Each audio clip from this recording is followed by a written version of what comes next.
வட மாநிலங்களில் கள்ளக்காதலனுக்காக கணவனை கொலை செய்யக்கூடிய பாசக்கார மனைவிகள் தொடர்ந்து அதிகரிச்சுக்கிட்டே வர்றதை நாம் தினமும் பார்த்துட்டே வரோம்.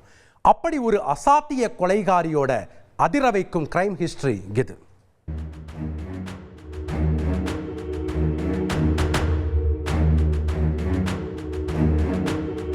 உத்தரப்பிரதேசம் மீரட்டில் கள்ளக்காதலனுடன் சேர்ந்து மனைவியே கணவனை கொன்ற சம்பவத்தை அதற்குள் மறந்திருக்க மாட்டோம்.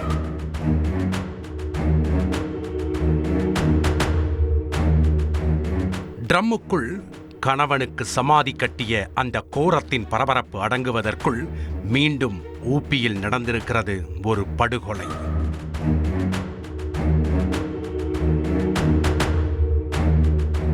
இந்த முறை மனைவி கணவனுக்கு சமாதி கட்டவில்லை, கழுத்தை நெரித்து கொன்றுவிட்டு மாரடைப்பால் இறந்ததாக நாடகமாடியிருக்கிறார். கொலை செய்யப்பட்டவர் உத்தரப்பிரதேச மாநிலம் பிஜ்னோர் பகுதியைச் சேர்ந்த தீபக். 30 வயதாகிறது. இவர் ஒரு முன்னாள் இராணுவ வீரர். ஆனால் அதில் பெரிய நாட்டமில்லாத தீபக் திருமணம் செய்து கொண்டு மனைவி குழந்தைகளுடன் உள்ளூரிலேயே சராசரி வாழ்க்கையை வாழ விரும்பியிருக்கிறார்.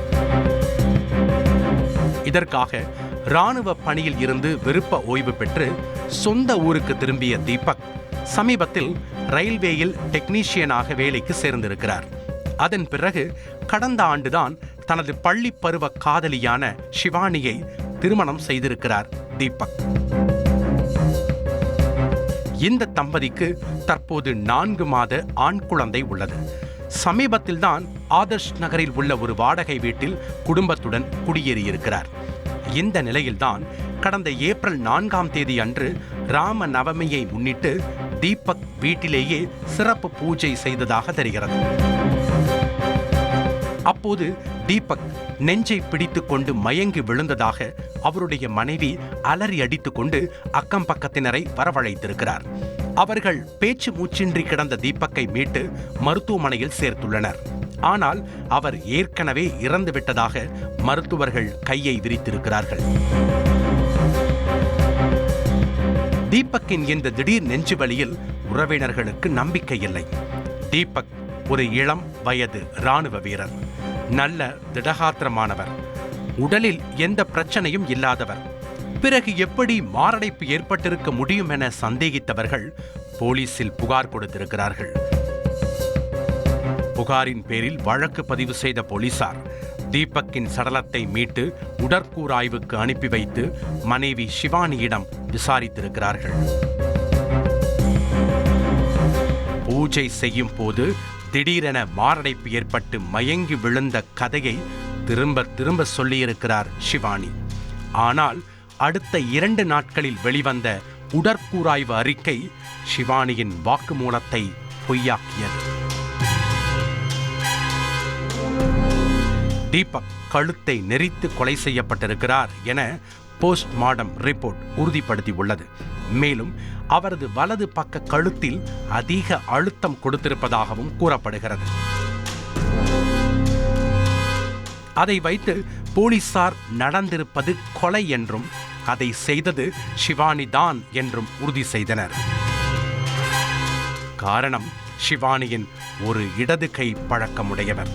அவர்தான் கணவருக்கு எதிரில் நின்று கழுத்தை நெரித்திருக்க வேண்டுமென போலீசார் அவதானித்துள்ளனர். தொடர்ந்து நடந்த கிடுக்கிப்பிடி விசாரணையில் ஷிவானி கணவனை கொன்றதை ஒப்புக்கொண்டிருக்கிறார். இந்த கொலைக்கான காரணமாக ஷிவானி கூறியது போலீசாரையே மிரள வைத்தது.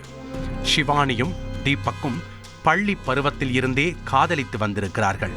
ஆனால் ரயில்வேயில் வேலை கிடைத்த பிறகுதான் ஷிவானியை திருமணம் செய்துள்ளார்.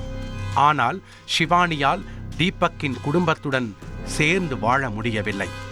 தினமும் சண்டையும் சச்சரவுமாக நாட்கள் கடந்திருக்கிறது.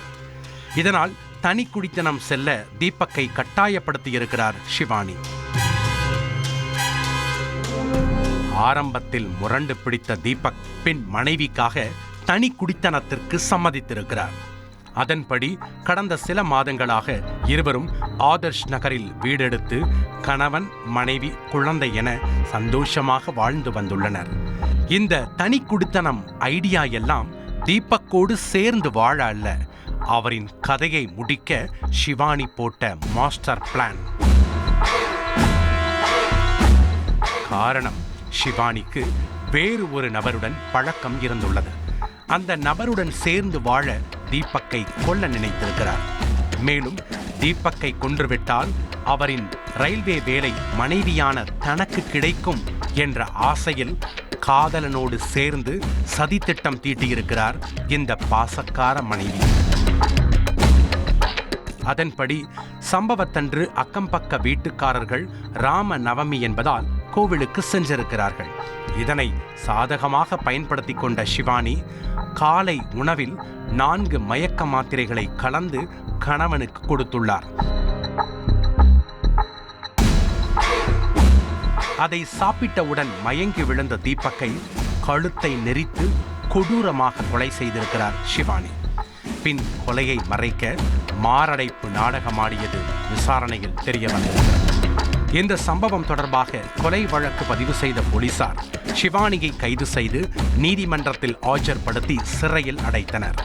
மேலும் அவரது காதலனையும் கைது செய்து விசாரித்து வருகிறார்கள். கட்டில் ஆசையும் கவர்மெண்ட் காசு மோகமும் ஒரு குடும்பத்தை நிர்மூலமாக்கி 4 மாத பிஞ்சு குழந்தையை தற்போது நிர்கதியாய் விட்டிருக்கிறது. செய்திகளை உடனுக்குடன் தெரிந்து கொள்ள உடனே சப்ஸ்கிரைப் பண்ணுங்க.